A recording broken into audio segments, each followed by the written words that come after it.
Alcanzas.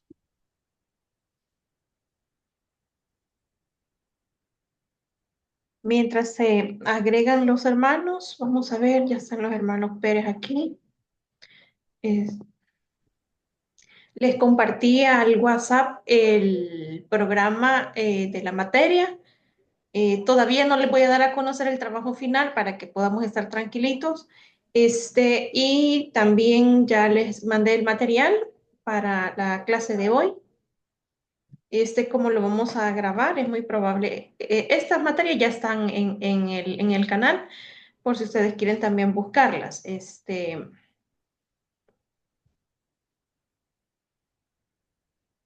Les explicaba en el WhatsApp que no era necesario que ustedes tuvieran la cámara conectados porque sé que algunos están trasladándose para sus casas, van de sus trabajos y no hay ningún problema en ese sentido. No es así como que obligatorio, ¿verdad? Sí, es importante que estemos conectados. Algunos ya me estaban pidiendo permiso para este día, pero les dije que no. El propósito es que podamos estar de forma constante, ¿verdad? Porque solamente he tratado la manera de reducirlo a 40 minutos, porque sé que también ustedes tienen ocupaciones y sí me gustaría que también pues las cumplan, ¿verdad? Así es que si vamos a ver, si no hay nadie más, no voy a cerrar los ojos, pero vamos a orar. Voy a pedir a mi hermano Fernando que pueda orar en este momento. Amén. Bendito Dios y Padre, gracias, Señor, por este tiempo, Padre bendito, que nos estás dando, Señor, de seguir aprendiendo. Señor, vamos a iniciar una nueva materia, Señor, en la cual yo sé que tú nos vas a dar la sabiduría, el entendimiento, Señor, para poder entenderla, Padre Santo. Y también, Señor, la sabiduría que tú le vas a dar, Señor, a nuestra hermana Mary, Padre bendito. Yo sé, Señor, y no dudo, Señor, que es sabiduría que viene, Señor, inspirada a través de tu Espíritu Santo, Señor, y que seamos, Señor, hacedores de ella misma, Señor, que lo que vayamos aprendiendo, Señor, también lo pongamos en práctica. Padre, bendigo la vida de mis hermanos, Señor, que están conectados en esta noche, Señor, como aquellos que vienen quizás de sus trabajos, Señor, lléveles con bien, Señor, hasta sus hogares. En el nombre de Jesús te lo pedimos. Amén y amén. Amén. Bueno, sean bienvenidos, hermanos, una vez más a la materia de doctrinas bíblicas. Esta materia no tiene un prerequisito, es decir, no tuvo que haber usted cursado la doctrina uno, aunque sí sería como bueno, ¿verdad? Sin embargo, si usted no la ha llevado, no hay ningún problema. Voy a tratar la manera de retroalimentarles con relación a lo que se vio en la doctrina uno. Este, ¿Por qué nosotros debemos estudiar las doctrinas bíblicas? ¿Por qué creen ustedes que debe ser importante? Eh, Pareciera ser que en nuestros medios, de hecho la misma escritura nos enseña que hay personas que andan por cualquier viento de doctrina, son removidos, cualquier cosa les impresiona, cualquier cosa que se publique en las redes, a ellos les sirve como base, como fe, para poder validar algún argumento. Sin embargo, vamos a ver ahora por qué o para qué debemos estudiar doctrinas. Primero, debemos estudiar doctrinas para un conocimiento de esas verdades que se encuentran a través de la palabra. Debemos de nosotros recordar que hay aspectos de nuestra vida que deberían volverse una costumbre, una doctrina, esas verdades que están plasmadas en la escritura, deberían de volverse como parte de nuestro estilo de vida. También es importante estudiar doctrinas por tanta presencia de sectas en nuestro medio. ¿Cuáles son esas sectas? Esas falsas doctrinas que dicen que tal acontecimiento está relacionado con esto y a veces forzan un poquito algunos versículos bíblicos para validar sus argumentos. Entonces es importante que nosotros sepamos, por la presencia de las sectas, es importante que estudiemos doctrina. Pero también esto nos va a llevar a un crecimiento espiritual. No hay duda que el Señor, a través de su palabra, porque lo dice de esa manera, que la palabra de Dios no vuelve vacía, sino que tiene un cumplimiento en nosotros. Esto nos va a llevar a un crecimiento espiritual para también ser un defensor, un apologeta moderno que defiende la fe. Y tal como lo establece en ese versículo que hemos puesto, primera de Pedro 3:15. Si no santificad a Dios el Señor en vuestros corazones y estad siempre preparados para presentar defensa con mansedumbre y reverencia ante todo aquel que os demande razón de la esperanza que hay en vosotros. Entonces vamos a aprender doctrinas para pelear con los testigos de Jehová. No. Presentar defensa con mansedumbre y reverencia.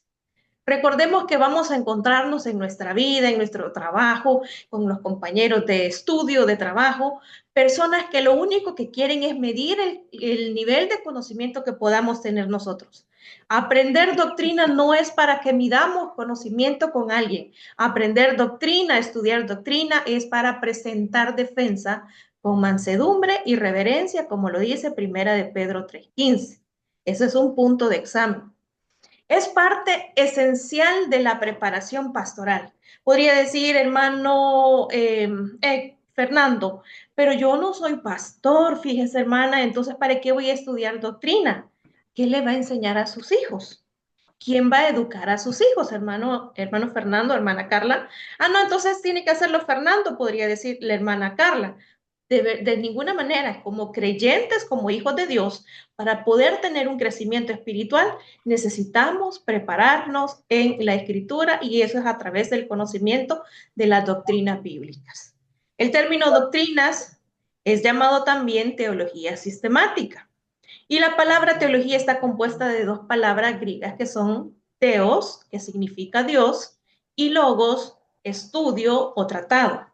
La teología sistemática, entonces, es el estudio de las doctrinas bíblicas que están agrupadas, sistematizadas. Eso quiere decir sistemática. Es decir, que hay un sistema que está compuesto por varias partes, está agrupado. Pero también, si nosotros buscamos una definición en la Real Academia Española, la primera definición que ellos ponen es enseñanza que se da para instrucción de alguien.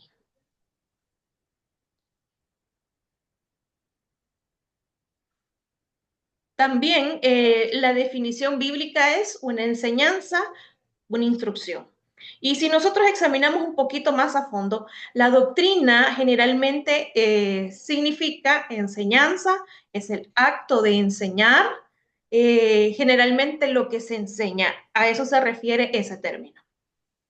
Entrando en materia, la primera doctrina que nosotros vamos a estudiar este día es la martiología. ¿Qué es la martiología?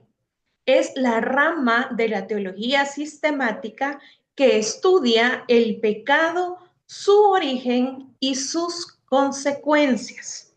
¿Para qué nosotros vamos a estudiar la martiología? Nosotros también podemos encontrarnos con personas que dicen, no, si no está tan malo lo que nosotros estamos haciendo o lo que hacemos. ¿Cuál es la opinión que la gente de afuera, excepto la iglesia, cuál es la opinión que tiene acerca de interpretar el término pecado? Bueno, para la sociedad y para los educadores, ellos sostienen que el pecado puede ser una indiscreción, puede ser ignorancia, algo que nosotros ignoramos, algo que nosotros desconocemos.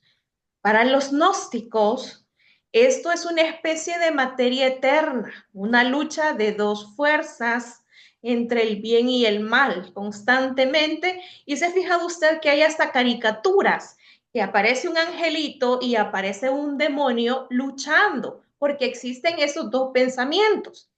Por eso encontramos en la escritura cuando dice, ¿hasta cuándo claudicaréis entre dos pensamientos? Y algunos utilizan hasta ese versículo. porque nosotros no es que estemos sosteniendo esta forma de pensamiento, sino que ellos, los gnósticos, dicen que es una lucha entre el bien y el mal y que esto no contamina al alma. ¿Será cierto que el pecado no contamina el alma?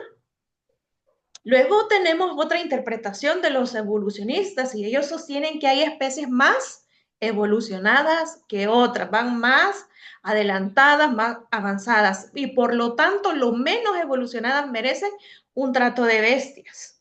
Alimenta odio y desprecio hacia algunas razas y ven el pecado inherente a las razas.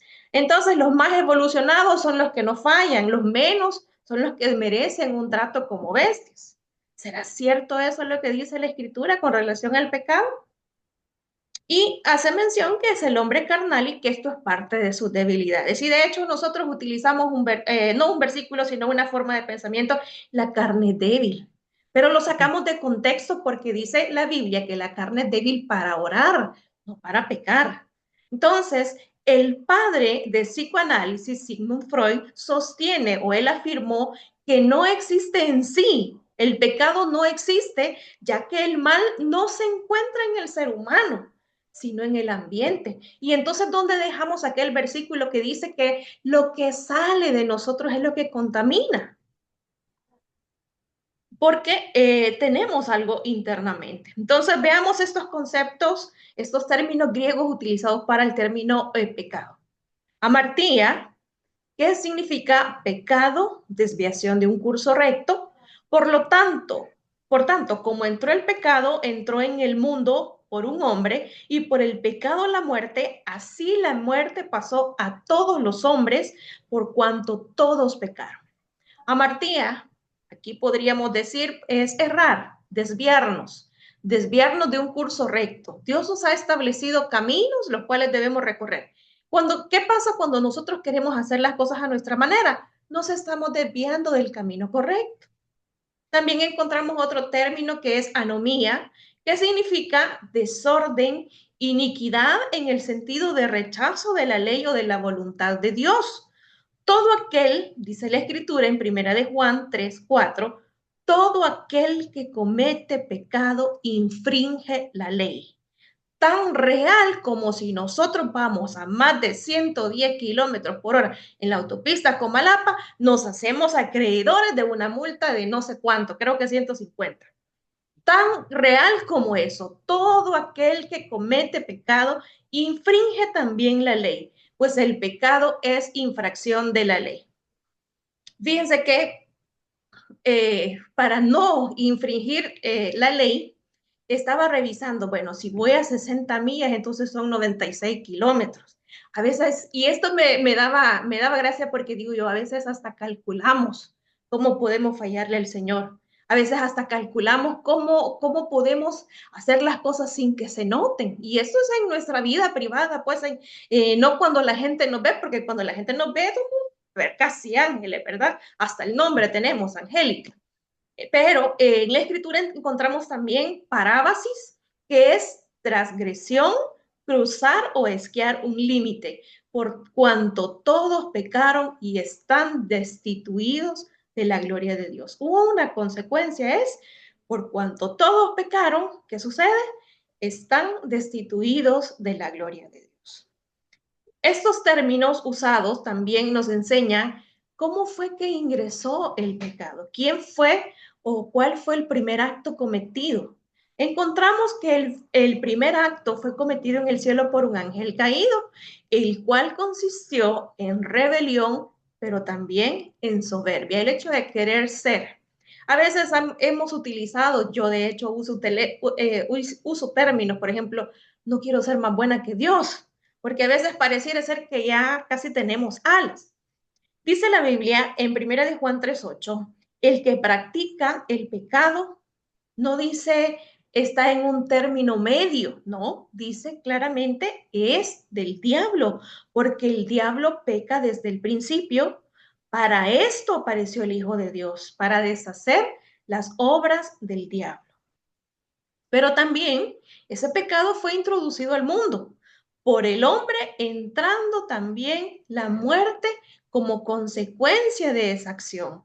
Por tanto, como el pecado entró en el mundo por un hombre y por el pecado la muerte, también nos da la salida, porque a veces nosotros, por ejemplo, cuando tenemos dominio de una área, decimos, te va a ir mal y Dios te va a permitir que te pases esto porque no obedeces la ley y no damos una salida. Sin embargo, la escritura sí nos da una salida. Dice, así la muerte pasó a todos los hombres por cuanto todos pecaron. Es decir, consecuentemente, un efecto colateral de haber fallado la primer pareja, toda la humanidad también es consecuentemente responsable, pero también nos enseña en el capítulo 3 de Génesis cuál fue el sacrificio, cuál fue la alternativa, la salida a ese acto de desobediencia, a ese acto de rebelión, a ese acto de soberbia. Si nosotros examinamos el capítulo 3, nos damos cuenta,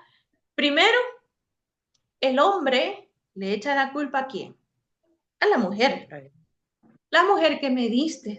¿Y quién le escogió? No, ahí no es que le escogió, ¿verdad? Esa le tocó. Entonces, después viene la mujer y ¿a quién responsabiliza?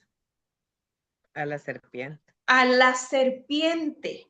Mire, desde el principio el ser humano no se hace responsable de sus actos. Eso suele suceder. No, es que para el pastor que me dijo esto y lo otro, por eso no voy a la iglesia. ¿Quién es el responsable de su propia vida, de su vida espiritual? Es que mi esposo me amargó. No, usted se amargó porque quiso, porque uno recibe lo que quiere recibir. No, a mí no me enojó nadie, yo decidí enojarme. Entonces encontramos en la escritura que este acto de desobediencia introducido al mundo también nos hizo responsables. Existe una naturaleza pecaminosa, una tendencia de imitar a Adán y hacer lo que a Dios no le agrada. Cuando nosotros aceptamos, cuando nosotros recibimos a Cristo, no se quita la naturaleza pecaminosa. Lo que sucede es que una nueva naturaleza nace y empieza a crecer. Pregunto yo a todos mis queridos compañeros que están aquí conectados. ¿A algunos de ustedes les gusta el café? Yo reconozco que a algunos sí les gusta. ¿Cuántas veces y voy a incluirme yo, cuántas veces hemos intentado dejar, digámoslo de esta manera, esa atadura, ese vicio? Yo en muchas ocasiones, fíjese, cuando he tenido crisis, por ejemplo, de gastritis, después que tuve una bacteria que se llama Helicobacter pylori, pasé como 21 días con antibióticos y tuve que dejar ese elixir que me producía felicidad en la tarde o en la mañana o que me despertaba totalmente. ¿Cuántas veces nosotros hemos intentado a veces dejar de realizar prácticas que sabemos que a Dios no le agradan, que no son de acuerdo a la voluntad del Señor y que probablemente el pastor o mi líder no me ve, pero Dios sí me está viendo? ¿Cuál es nuestro sentimiento? ¿Cuál es nuestra sensación en el momento? Cristo nos enseña que no se quita la naturaleza pecaminosa.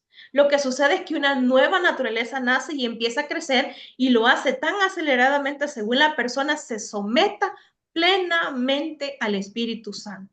Es decir, que yo todos los días necesito someterme a la voz del Espíritu Santo porque todos los días estoy tentada a poder fallarle al Señor. De repente viene alguien y quiere hablarme mal y empiezo, no, si es cierto, es que esta hermana sí, y empezamos. Entonces, según la persona se someta plenamente al Espíritu Santo, puede ir cediendo áreas de su vida y puede permitir que el Señor gobierne su vida hasta lograr la plenitud, que el Espíritu logre convencer a la carne. Entonces encontramos en la Escritura que hay hombres carnales. ¿Quiénes son los carnales? Aquellos que no han recibido el señorío de Cristo. Que ha recibido a Cristo, el carnal es el que ha recibido a Cristo, pero actúa según la carne. El natural es el que no ha recibido a Cristo. Pero también está el espiritual. ¿Y quién es el espiritual? El que ha recibido a Cristo, pero ha alimentado su espíritu y ha derrotado la carne. Veámoslo de una forma práctica. Por conocimiento general sabemos que nosotros debemos de comer 3 grupos de alimentos.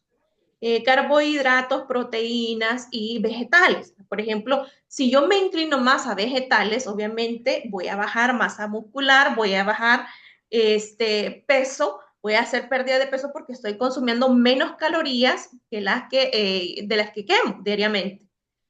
Caso contrario, si a mí me gustan los chicharrones, así como a usted, y las pupusas de queso con oroco, y de repente muchas grasas saturadas, obviamente voy a tener consecuencias, no solamente en mi volumen, sino también en los niveles de azúcar, en los niveles de grasa, y una serie de enfermedades que me va a desencadenar esto.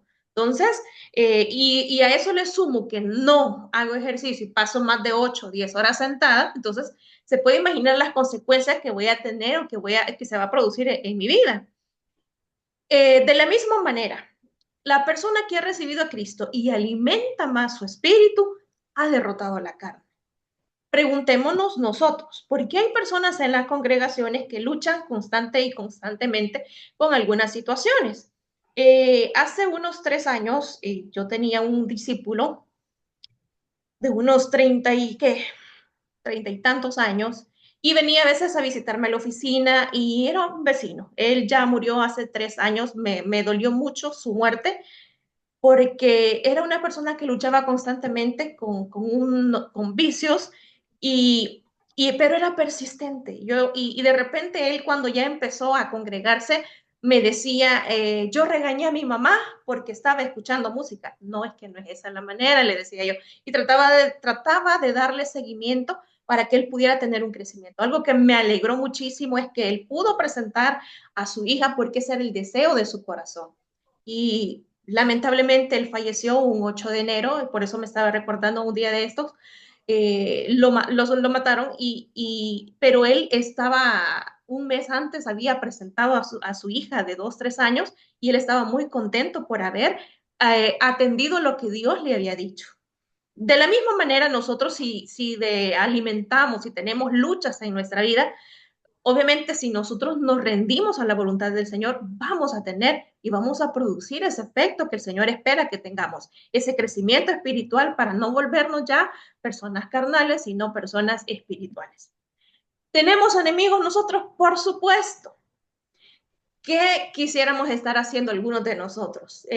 Anoche, si dormí poquitas horas, quizás unas 5 o 4 horas, yo ahorita quisiera estar acostada. Usted me imagino que quisiera estar en un sillón viendo tele o qué sé yo, platicando si no ha estado durante el día. Cualquier cosa que nosotros quisiéramos estar haciendo que nos produjera un deleite, quisiéramos estarlo haciendo. Y eso es uno de los enemigos del cristiano. Yo sé que en mí, esto es, en mi carne, no mora el bien, porque el querer el bien está en mí, pero no he de hacerlo. Decía el apóstol Pablo que el mal que no quiero, ese hago. Hay una lucha constante en nuestro espíritu con la carne, porque normalmente este tipo de eventos son atractivos para nosotros.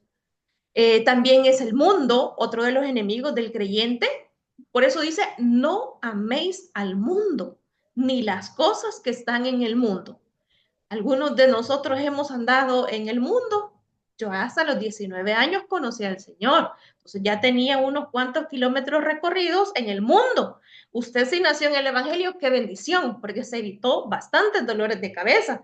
Sin embargo, dice que si alguno ama al mundo, el amor del Padre no está en él, porque todo lo que hay en el mundo, los deseos de la carne, los deseos de los ojos y la vanagloria de la vida, no provienen del Padre, sino del mundo. Primero, los deseos de la carne, los deseos de los ojos, las cosas que nosotros vemos y la vanagloria de la vida. Pero dice también que todo esto pasa, pero el que hace la voluntad de Dios permanece para siempre. ¿Es atractivo el mundo? Por supuesto que es atractivo. Es atractivo que nosotros estemos en otro lugar, en otro país y digamos, de aquí nadie me ve, me voy a tomar esta cerveza. Aquí nadie me ve, voy a bailar esa música de Juan Luis Guerra o qué sé yo. Cualquier cosa que nosotros sea atractivo o que hayamos tenido una lucha en nuestra vida pasada puede presentarse como algo atractivo y de hecho es atractivo. Pero es ahí donde nosotros debemos actuar y decidir de corazón a quién queremos nosotros agradar. Pero también el enemigo del cristiano también es el diablo. Dice Santiago 4:7, someteos pues a Dios, resistid al diablo y huirá de vosotros. Esto es lo que nos enseña la Escritura, lo que podemos hacer. Casi finalizo. Las herramientas que nosotros tenemos para poder enfrentar el pecado son la Escritura, la palabra de Dios. No tenemos otras herramientas. No que yo le voy a hacer frente porque yo soy muy hábil, porque yo soy muy buena para hacer las cosas. Tengamos cuidado. Cuando yo me convertí, tenía, como les decía, 19 años. Mis papás son de San Vicente y se puede imaginar, a mí me gustaba la cumbia, el merengue, la salsa y hasta el reggaetón. Y yo era una persona que bailaba. ¿Por qué cree que decidí de corazón no visitar un gimnasio después? Porque yo conocía mis debilidades, porque yo sabía que al oído era agradable hasta la fecha. No digo que después volví o que he caído en alguna ocasión, definitivamente gracias al Señor, el Señor me ha fortalecido, pero tampoco voy a ir a lugares donde me hagan caer, donde me haga, o también donde yo pueda hacerle tropiezo a alguien. Porque ya no solamente debo de cuidar mi testimonio por agradar al Señor y porque soy templo y morada del Espíritu Santo, sino también porque voy a servirle de tropiezo a muchas veces, la hermana Mary y el maestra de doctrina, dos. No importa el puesto, el lugar que tengamos nosotros en la iglesia. Lo importante es que Dios nos ve y que aunque los hermanos no se den cuenta, Dios nos está viendo. Entonces, las herramientas que yo tengo para enfrentar el pecado es la Biblia. ¿Cuántas veces le hemos fallado al Señor? Ayer, hoy en la mañana, hace un momento. Entonces, la Escritura nos dice, en mi corazón he guardado tus dichos para no pecar contra ti. La herramienta que nosotros tenemos es la palabra. Señor, tu palabra dice que si confesamos nuestros pecados, Él es fiel y justo para perdonarnos y limpiarnos de toda maldad. Entonces yo ya sé que al acercarme, que al interiorizar, que al recordarme de la Escritura, yo me puedo acercar confiadamente ante el trono para hallar gracia y oportuno socorro. También otra herramienta es la intercesión. ¿Quién es el que condenará? Cristo es el que murió, más aún el que también resucitó, el que además está a la diestra de Dios, el que también intercede por nosotros. Tenemos también el Espíritu Santo. Y 1 de Juan 4:4 dice, hijitos, vosotros, todos los que estamos conectados aquí, somos de Dios y los habéis vencido, porque mayor es el que está en vosotros que el que está en el mundo. Vamos a enfrentarnos con personas que están heridas, que están dañadas. De hecho, nosotros mismos necesitamos todos los días acudir a la sangre de Jesús para que perdone nuestros pecados, porque todos los días le fallamos al Señor. Pero también debemos utilizar esos recursos, la palabra, la intercesión de Jesús, a través de Jesús, y la intercesión del Espíritu Santo para que pueda ayudarnos a salir victoriosos. Efectos del pecado. Hay una pérdida de gozo, usted no se siente bien y usted mejor que nadie sabe, no somos los mismos. Hay tristeza, se puede a veces reflejar en nuestras acciones. Por eso decía en el Salmo 51 David, vuélveme el gozo de tu salvación. Cuando le fallamos al Señor nos sentimos inmorales, nos sentimos los seres humanos más miserables. Y espíritu noble me sustenta. Si nos sentimos así, alegrémonos, porque eso quiere decir que el Espíritu Santo nos está redarguyendo y que el Señor quiere arreglar cuentas con nosotros. También hay pérdidas de comunión. Lo que menos queremos es acercarnos al Señor. Lo que menos queremos es acercarnos al Señor, por eso dice, y andamos, si decimos que tenemos comunión con Él y andamos en tinieblas, mentimos y no practicamos la verdad. Pero si andamos en luz, como Él está en luz, nosotros debemos actuar de esa manera.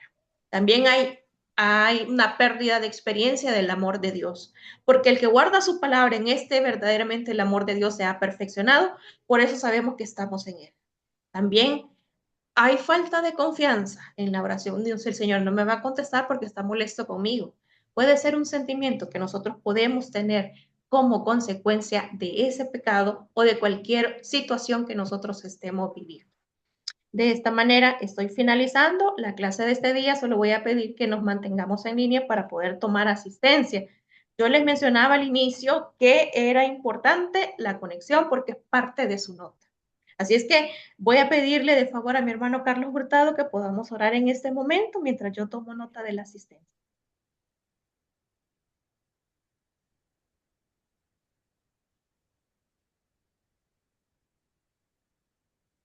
Hermano Carlos, creo que no está conectado a su micrófono. Disculpe. No hay problema. Yo, ¿qué hora me dijo, hermano? Disculpe. Correcto. Gracias, Padre Eterno, por este tiempo de aprendizaje, Señor. Es la primera clase que recibimos y nos ha fortalecido. Bendecimos la vida de la hermana Mary, Señor, por tener ese tiempo y esa dedicación de enseñarnos.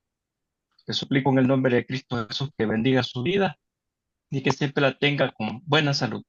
También, Señor, bendigo a mis hermanos que se conectaron y a los que no pudieron, Señor, que usted les dé la oportunidad de la próxima vez lo puedan hacer. Gracias, Señor amado, por siempre estar pendiente de nosotros, amándonos y demostrando cada día que sin usted no podemos hacer nada. Gracias, Señor amado. Se lo agradezco en el nombre de Cristo Jesús. Amén y amén.